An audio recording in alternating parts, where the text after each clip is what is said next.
आणि मी थोडं जास्त वेळ पाठ 32 पाटावर सोन्याचं ताट, सोन्याच्या ताटात चांदीची वाटी, संदीपराव सोबत बांधल्या मी जन्मजन्मांच्या गाठी. थँक्यू.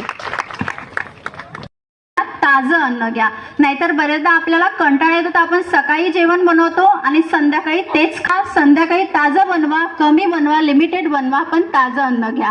शिळं अन्न खाऊ नका. शिळं अन्न खाल्ल्यामुळे ऍसिडिटी सुद्धा काढायचे आहेत. बरेचदा लेडीज ही घरकामात खूप व्यस्त असते, पण ती स्वतःसाठी टाइम काढत नाही. भांडी घासणे, धुणं, भांडी, झाडू करणे, पोचा करणे, मुलांची तयारी करणे, मुलांचा टिफिन करणे, या सगळ्या कार्यक्रमात ती एवढी व्यस्त होऊन जाते ना की तिला स्वतःसाठी 20 मिनिट काढायला सुद्धा वेळ मिळत नाही. पण हे असं व्हायला नको. निदान एक स्त्री म्हणजे आपण आपल्या घराचा कणा आहे, तर आपण आपल्या आरोग्याची काळजी घ्यायला पाहिजे. निदान 20 मिनिट तरी तुम्ही स्वतःसाठी काढू शकता ना. तुम्ही रोज व्यायाम केला ना तर तो तुमच्या शरीरासाठी चांगला आहे. कोणता पण करा, योगा करा, एक्सरसाइज करा, वॉकिंग करा, व्हॉट्सअपवर मिटे बी, म्हणजे तुम्हाला जे योग्य वाटते ते तुम्ही करू. डिप्रेशनचं प्रमाण खूप वाढलेलं आहे. मॅक्झिमम लेडीज ह्या डिप्रेशनच्या शिकार होत आहेत टेन्शनमुळे. त्याला सांगणार रात्री झोपताना त्या बाईला मोठं दिलं, हिला कमी दिलं, तोंड बघून काम दिलं, म्हणजे याचा कुठे ना कुठे आपण विचार करतोच ना.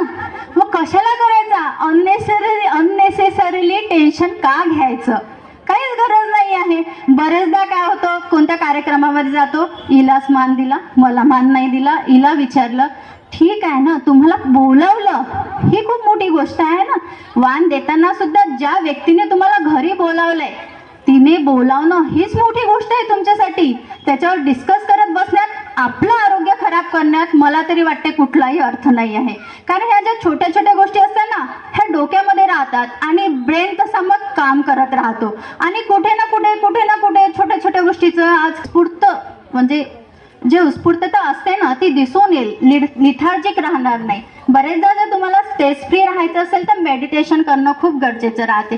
सकाळी 10 मिनिट जरी मेडिटेशन केलं ना तुम्ही तरी सुद्धा ते तुमच्या ब्रेनसाठी, स्ट्रेस रिलीजसाठी खूप छान आहे. तेव्हा मेडिटेशन करा. चुगलखोर गोष्टी कमी करा, चुगल्या नका करू. आपल्या लेडीजची सवय आहे की आपण आता इथे चांगलं बोलणार, मी गेल्यावर माझ्या मागे काय बोलणार मला माहित नाही, मला त्याचा काही फरक पडत नाही, कारण मी या गोष्टींचा विचार करत नाही. जो लगता है वो बोल देने का, बरोबर नाही का? त्याच्यामुळे कोण आपल्याबद्दल काय म्हणते याचा विचार नाही करायचा. आपल्या मनाला काय पटतं ते आपण करायचं. थोडं आरोग्य आणि लेडीज बद्दल थोडंसं एक सांगतेय की आजकाल लेडीजना बऱ्याचशा इंटिमेट एरियामध्ये इचिंगचं प्रमाण